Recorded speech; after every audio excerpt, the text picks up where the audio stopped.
Assalamualaikum warahmatullahi wabarakatuh. Halo, saya Renisa Kanza Rafani Setiawan dari SD IT Bunaya kelas 2C.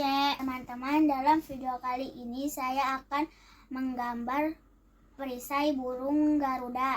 Alat yang digunakan kertas dan pensil warna atau krayon. Kali ini menggambarnya menggunakan pensil warna. Ayo teman-teman, kita langsung mulai menggambar.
Sekarang kita lanjut mewarnai.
Ini ya hasilnya.